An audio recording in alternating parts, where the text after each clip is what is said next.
Joe Lycett's name is all over the internet at the moment, but up until recently we were forced to call him something else.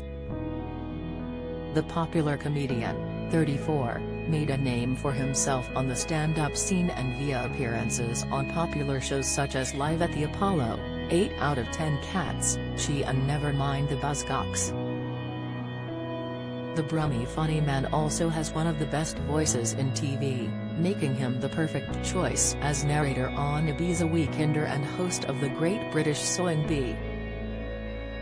Joe has been center of attention this weekend after pretending to be right-wing during a hilarious appearance on Laura Guensberg's new BBC politics show.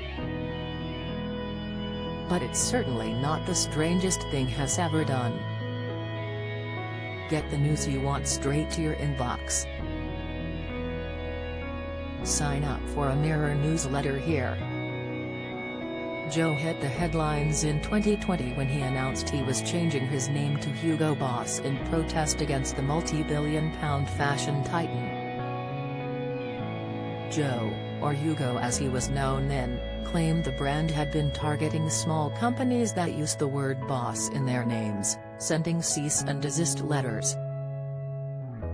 In a bid to prove no one can own the word boss, the comedian officially changed his name via deed poll from Joe Harry Lycett to Hugo Boss. This came after Hugo Boss sued Swansea-based brewery called Boss Brewing, who were forced to spend £10,000 in legal fees and rebranding, with the names of some of their products changed and a ban on selling their clothing merchandise.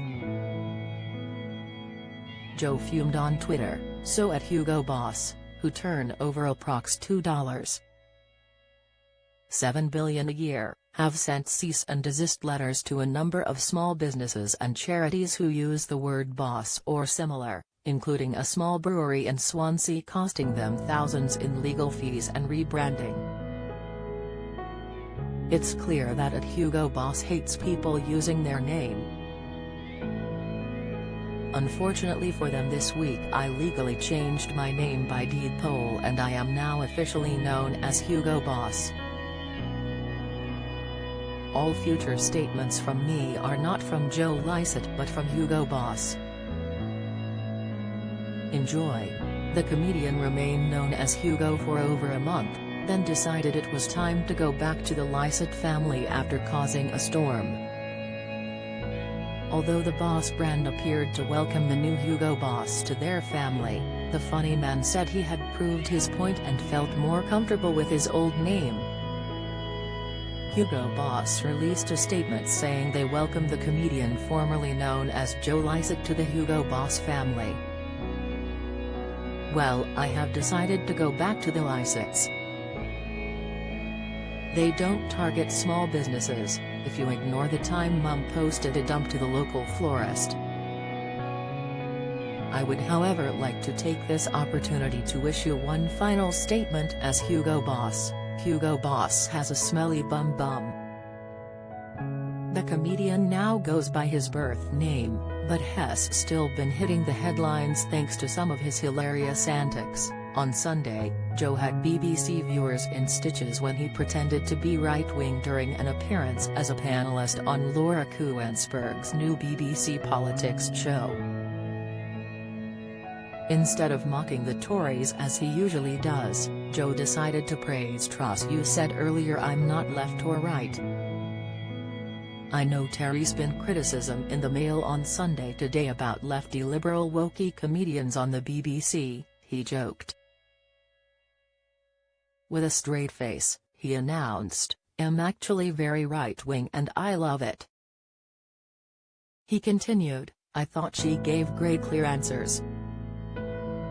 I know exactly what she's up to. Seemingly annoyed by the ruse, Laura pressed on and asked Joe to take the line of question seriously, to which he insisted he was not being sarcastic. As Laura attempted to get him to drop his persona by asking about a big package of help coming this week to aid with bills, the comedian said, yeah, she was very clear what she said.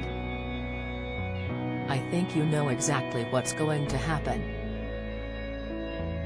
I'm reassured, You're reassured." He added, "I think the haters will say we've had 12 years of the Tories, and that we're sort of at the dregs of what they've got available, and that Liz Truss is sort of like the backwash of the available MPs. I wouldn't say that because I'm incredibly right-wing, but some people might say that." As if that wasn't enough, Joe then revealed that he had gifted Laura with an original painting on Robert Peston, the ITV political editor, in jail. Do you have a story to sell? Get in touch with us at yourmirror@trinitymirror.com.